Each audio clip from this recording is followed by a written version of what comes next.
Welcome back, students. In the previous lecture, we finished a few circuits using PN junction diodes. Now I would like to introduce you to a new device called bipolar junction transistor. Now, the PN junction diode by itself is kind of interesting because there are only two terminals and the current flows only in one direction depending upon the biasing. So it looks like a gate or the gate that or a valve that opens only in one direction. Now what we really want is we want a third terminal which is like a control terminal. So using that control terminal we can control the flow of the current between two terminals. So obviously we need three terminal device, and there comes the bipolar junction transistor. Before BJTs in semiconductors came into play, there were vacuum tubes. I still remember I had a old-fashioned radio using vacuum tubes. And vacuum tubes, there is the same action that I'm going to describe to you about bipolar junction transistor. A similar action happens over there. There is a filament, tungsten filament, which heats up and it starts emitting electrons. And then there is a positively charged plate, and in between there is a control electrode, and by changing the potential on the control electrode you can control the flow of current between plate and the filament electrode. So we can see similarities between vacuum tubes and BJT in terms of operation. In terms of vacuum tubes, the vacuum tubes are bulky, they were made out of glass, they look beautiful. If you open up an old radio and see the real vacuum tubes working, they all light up. However, they are not practical for integration because each BJT transistor can be like a bulky vacuum tube with glass and things like that. BJTs were invented in 1947 at Bell Labs by Shockley, Bardeen and Brattain. They got Nobel Prize in 1956 for their invention. Since then, till about mid-70s, BJTs really reigned the semiconductor space. BJTs propelled the miniaturization of electronic circuits. They were one of the key ingredients in explosive growth of integrated circuits. Of course, 1975, around that time frame, metal oxide semiconductor transistors, MOSFET transistors came into play, and the scenario changed a little bit. However, BJTs are still revered for high frequency designs because they can offer excellent frequency response. They can offer operation in gigahertz range very easily. Bipolar junction transistor is a peculiar combination of two PN junction diodes. So let's draw the two separate diodes first. Here is your first N-P junction. And this we are going to, as N is negative, that's cathode, and P is positive, so that's anode, as I have shown you how to draw them. And there is another diode, which is a PN junction diode, except the sign is reversed here, PN. And the diode here looks like this. Now we are kind of merging these two P regions, and we make this NPN transistor. So let's redraw the combo sandwich, and it looks like this. You have N, and you have P, and you have N. So the one region on the bottom, we're going to call that emitter. One in the middle, we call it base, and the third one on the top, we call it collector. The emitter has the highest doping, heavy doping. Then next base region, P has light doping, and the collector region is the lightest doping. So when we talk about heavy, light and lightest, heavy doping is generally shown as N plus, light doping just P, and lightest doping is N minus. All these represent the NAs and NDs for each type of impurities. And the symbol for the bipolar junction transistor is drawn like this. And I'm going to go through this in detail. This is your collector, emitter, and base. This is your NPN BJT or bipolar junction transistor. Let's look at how this BJT transistor is actually manufactured, and that will give us a lot of insights about its operation. So, top view of the bipolar junction transistor. So we will start with collector region, which is in blue. Collector region has N minus, lightest doping. Inside that collector region, then we dope with P impurity. So the doping concentration of collector N minus, this is our collector, is lightest, and the next one would be, this would be stronger doping compared to the collector. So since this is N minus, we would be doping it with phosphorus. So the ND for the collector would be small compared to the NA of the base region. Next one, we would have emitter region, which is the heaviest doping. This would be N plus. So in the N plus, which would be ND emitter, will be the highest. Impurities would be highest here for the emitter region. Okay, so this is the way a bipolar transistor is created. Let's do a cross section of this device, and that will give us a lot of insights. So I'm going to chop this transistor right here and then show you how the layers look like in the vertical dimension. This is a top view. So first we will draw our blue.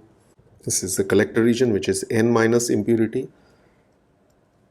Then we would have base region, which is shown like this, P impurity, and then comes the emitter region, which has the heaviest doping. Interesting part here that I would like you to pay attention to is the following. This is N plus, and to make metal connections, I'm going to use a different color so you can easily identify. So this would be the connection for emitter, and then we would have another metal connection here and another metal connection here. We will just do simple connections right now so that we understand how the device works. So these are all, the magenta colors are all metal contacts. The key point I would like to make here is width of the base region. So if you look here, the layer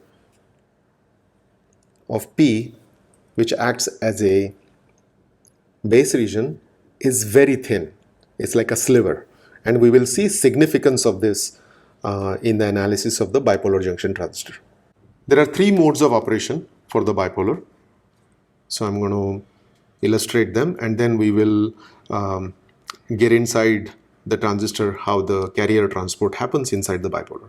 But before that, let's just look at the bipolar junction transistor at a high level, and then we will dig inside deeper. If you look at the device as we drew earlier, the NPN device, and intentionally shown in this way to understand the three regions: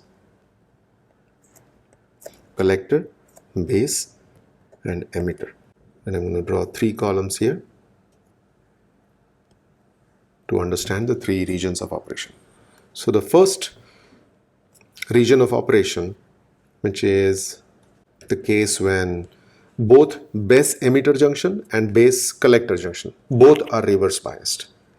And this one is also reverse biased region. What this means is the potential we apply between base to emitter is such that the bottom diode is reverse bias as well as the top diode is reverse bias. So in that case, we call this a cutoff region of operation. In the next one, we would turn on the base emitter junction only. So base emitter junction is forward biased and base collector junction is still reverse biased. Base collector junction is still reverse biased, and we call that region active region. And as you would have guessed it, the last region of operation is where both the diodes are forward biased. This one is also forward biased, and this region of operation is called saturation region. Out of these three regions, the active region is the most used or most useful mode of operation for a bipolar transistor. So this is where you would be using for amplification, active region. And we will go into how that works.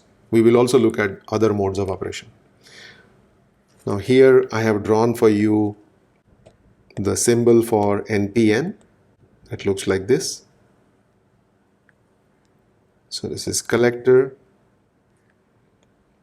base, and emitter junction. Let's draw same thing for complementary device, which is PNP transistor, and that would look like this. PNP.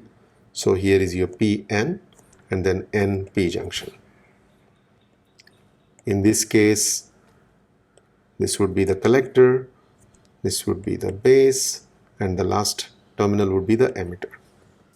The PNP transistor symbol is collector, base, and emitter. The flow of the current is shown in this way. Okay, the arrow is reversed. And we will play with some circuits using PNP also as we go along. To understand operation of BJT in active region, which is the most used mode of operation, let's start off with this part, which is the base emitter junction of the bipolar transistor. The PN junction is forward biased. So let's draw that forward biased PN junction diode. I'm going to exaggerate things a little bit to make a point. This is our P, and this is your heavily doped N plus region, which is called emitter. Now this is the junction region, and we have forward biased the base emitter junction. So this is base and this is emitter. So P should be positive, so we'll connect a battery here, and then N should be negative. It's important that you convince yourself first that this is forward biased. So this one we will call it VBE, positive. I would like to draw some graphs on this particular picture so that we can intuitively understand how this is working. Let's say that there are two axes here, which I'm going to show. One is this distance axis, let's call that X, going in that direction.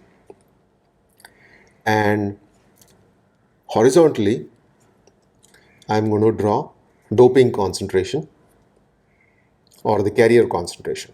So once we forward bias the PN junction diode, note this is a N plus region. What does N plus region mean? That means you have a ND which is very high compared to NA over here. So this has acceptor impurities and this has donor impurities. So emitter region is heavily doped, N plus region. So ND is very high, okay, compared to NA.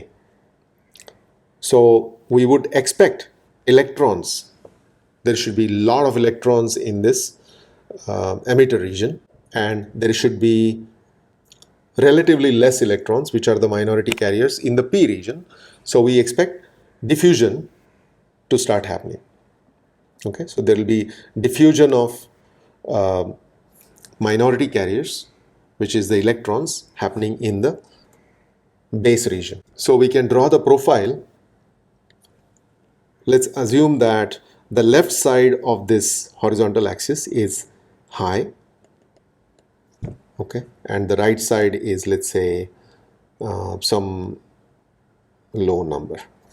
That is just to show you the carrier concentration. As I said, we will have electrons diffusing from N plus region into P region, and we would see a carrier profile that looks like this. Similarly, there will be holes.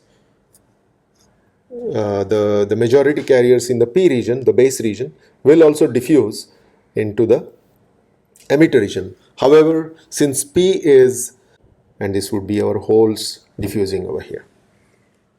Okay, so these are, let me draw here, this is electrons injected from emitter in base region, and this would be holes injected from base. So this has lower concentration and this has very large concentration, N plus. So there will be two currents, obviously. There will be a diffusion of minority carrier, which is electrons in the base region. So this would be your diffusion of electrons, which would be large, and you would have diffusion of holes also in the N plus region. So this would be relatively small contribution for holes, and that is happening because of N plus P, the heavy doping of the N plus region. Okay, now we will write equation for the current. The current equation I is, we can say that, is dominated by the electrons in the base region because heavy concentration of N plus, and that would be Is exponential V base to emitter region by Vt. Okay, so if we increase the base to emitter forward biasing, then the current which is flowing, how is the current flowing? The electrons are dominatingly flowing in this direction, so the current is going to flow in the downward direction here. So follow this current flowing in this fashion. In the previous lecture, we talked about this current Is as just, I just gave you an expression, but I would like to give you some insight in this lecture. This Is is actually, depends on this carrier profile that we are going to see. Okay, so Is is given by, first of all, is charge Q is proportional to the area of the junction. Okay, and then Is is also proportional to the slope of this curve. The steeper the slope, more is the diffusion, right? So the slope of the curve is d ends of P divided by dx, x being this vertical direction right here. Okay, and multiplied by dn, which is diffusivity.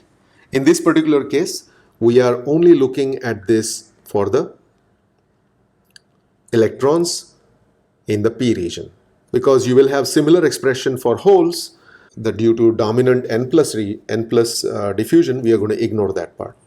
Okay, so let's see what these numbers turn out to be. So I'm going to just write more details. Q, area of the junction. What is D ends of P? What is the concentration here going to be? The concentration there is going to be Ni square divided by ends of A, acceptor concentration. Okay, so all that's the maximum concentration there. And what is dx?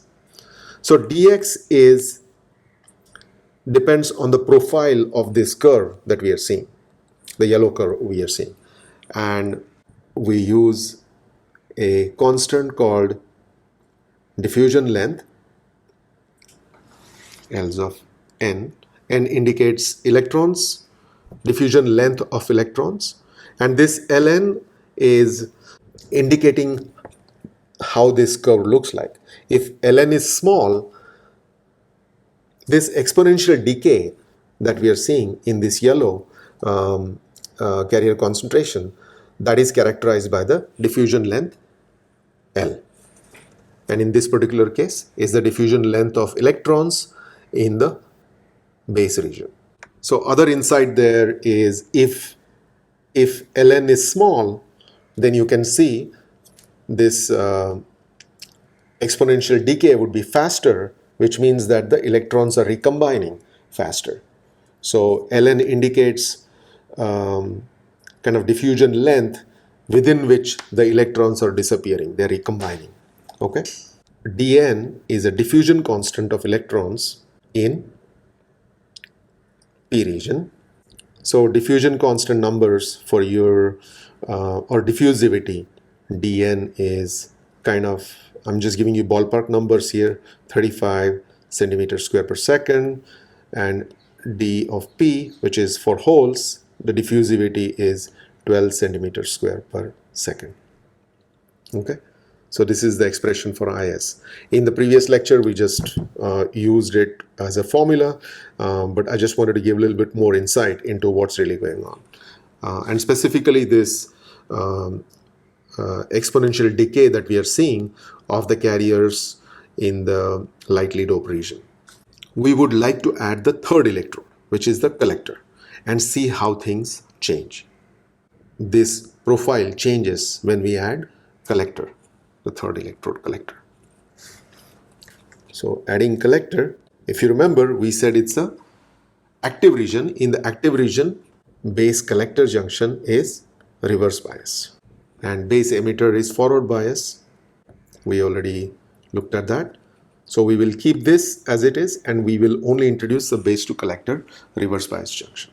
Now, key thing I would like you to remember when we did the profile of the transistor is the thickness of the base is like a sliver. It's so thin. Okay, so that is important part in understanding the bipolar transistor action. Okay, we'll keep that in mind when we are drawing.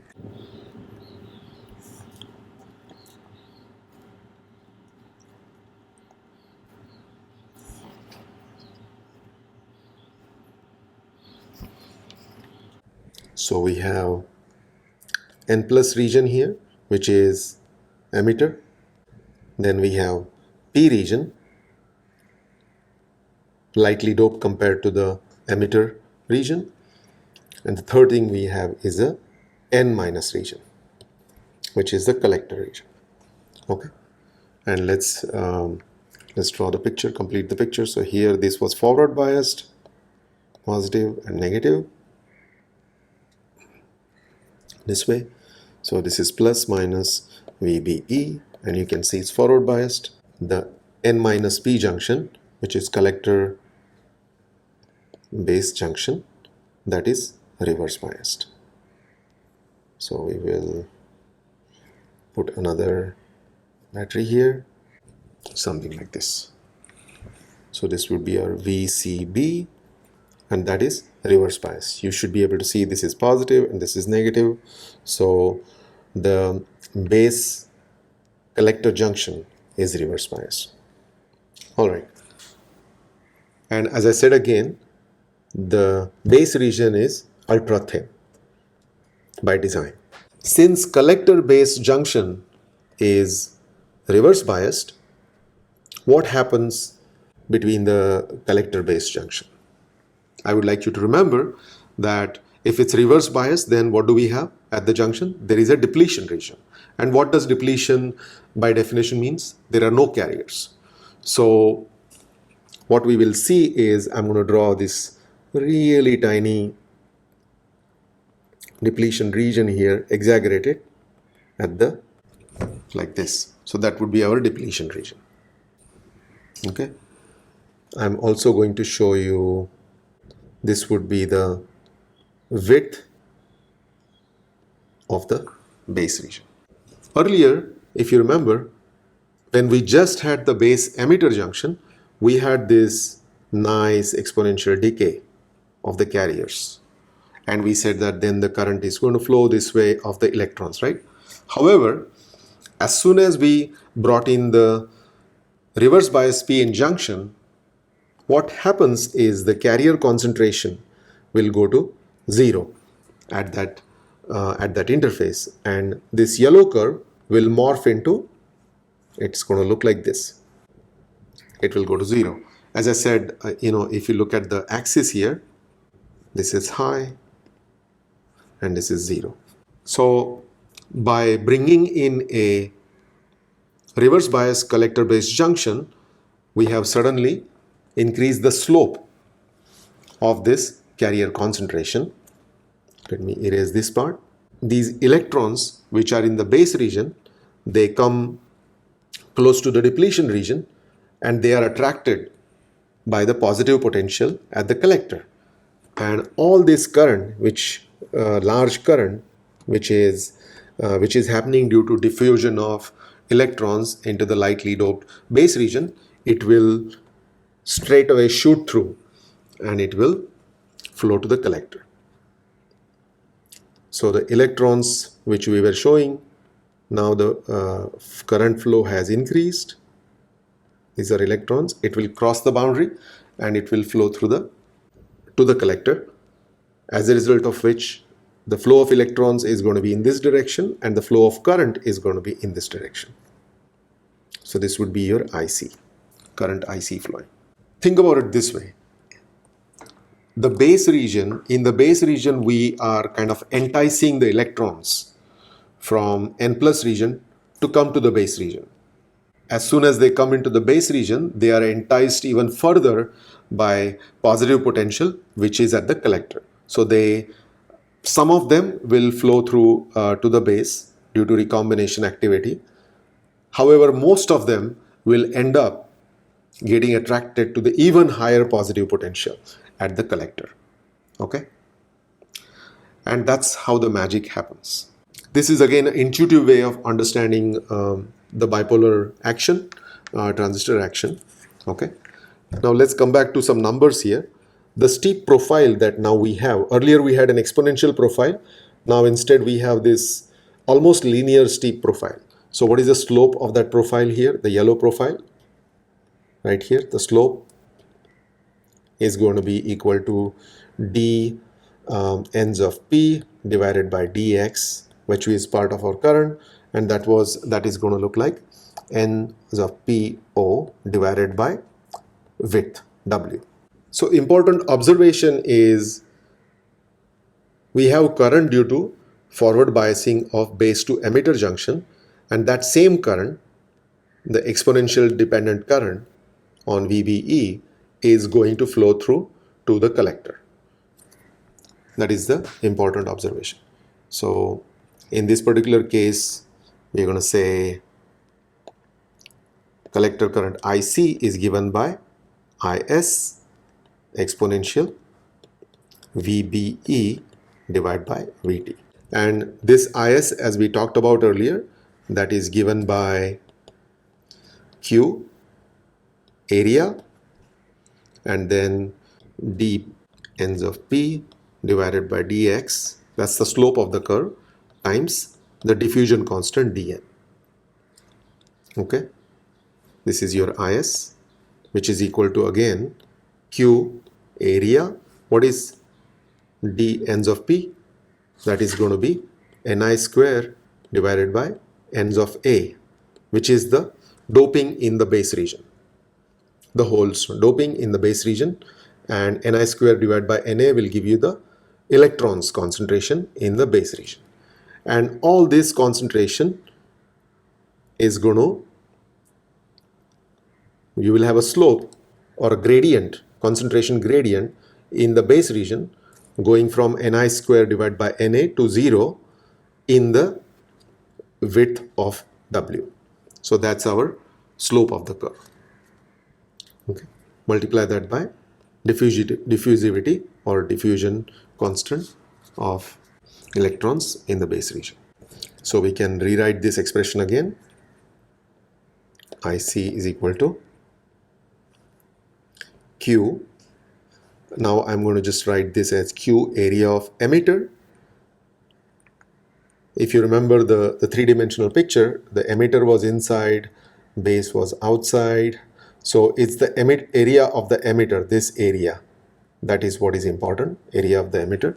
multiply that by Ni square divided by ends of A, and width of the base multiply by diffusion constant N